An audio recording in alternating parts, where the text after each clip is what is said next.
पहली दावत के बाद चंद रोज तो खामोशी से गुजर गए, मगर फिर जिब्राइल अलैहिस्सलाम आए और कहा, ए मोहम्मद, आप दीन हक की तबलीग जारी रखें, अल्लाह आपका मददगार होगा। हुजूर सल्लल्लाहु अलैहि वसल्लम ने दूसरी बार फिर लोगों को बुलाया। अबू लहब भी आ गया।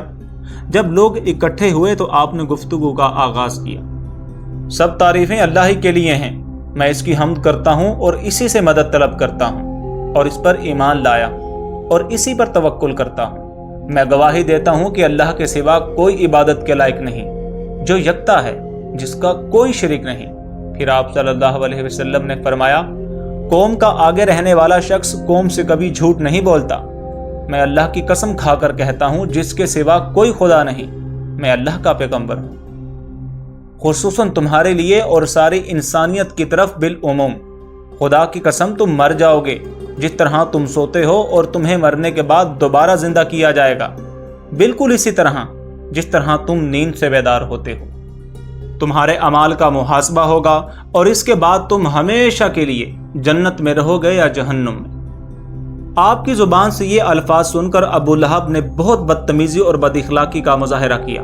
इसने बुलंद आवाज से कहा, ऐ फरजंदाने अब्दुल मुत्तलिब, यही चीज हमारे लिए जिल्लत और रुसवाई का बाइस बनेगी। तुम आगे बढ़कर मोहम्मद के हाथ को रोक दो, इससे कबल के दूसरे लोग इसके हाथ को पकड़ लें। अगर तुमने मोहम्मद की बातों पर अमल किया तो तुम जलील हो जाओगे और दीगर अरब मिलकर तुम्हें कत्ल कर देंगे। हजरत सफिया बिन अब्दुल मुत्तलिब जो हुजूर की फूफी थीं, उनसे ये बातें बर्दाश्त न हो सकी। इन्होंने अबू लहब से कहा, ए भाई, क्या तुझे ये बातें ज़ेब देती हैं कि तू अपने भतीजे को बेयारो मददगार छोड़ दे? खुदा की कसम, इल्म रखने वाले मुसलसल कह रहे हैं कि अब्दुल मुत्तलिब की पुश्त से एक नबी पैदा होगा, बाखुदा ये वही नबी है।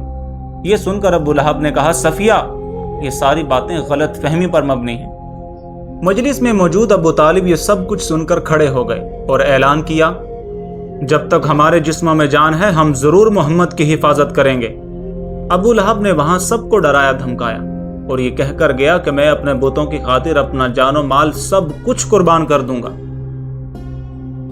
अबू लहब ने तीसरी दावत के मौका पर आप सल्लल्लाहु अलैहि वसल्लम को कौन से अल्फाज कहे कि अल्लाह ताला ने बजाते खुद इसकी मजम्मत में पूरी सूरत नाजिल कर दी। जानिए अगली किस्त में। नाज़रीन, हमने ये डाटा बहुत सी इस्लामी कुतब, तफासीर और दीगर जगह से हासिल किया है और कोशिश की है कि आप तक सही और ऑथेंटिक मालूमात पहुंचा सकें। चैनल पर नए हैं तो सब्सक्राइब करके नीचे बेल आइकन को प्रेस कर लीजिए और वीडियो को लाइक और शेयर करना मत भूलिए।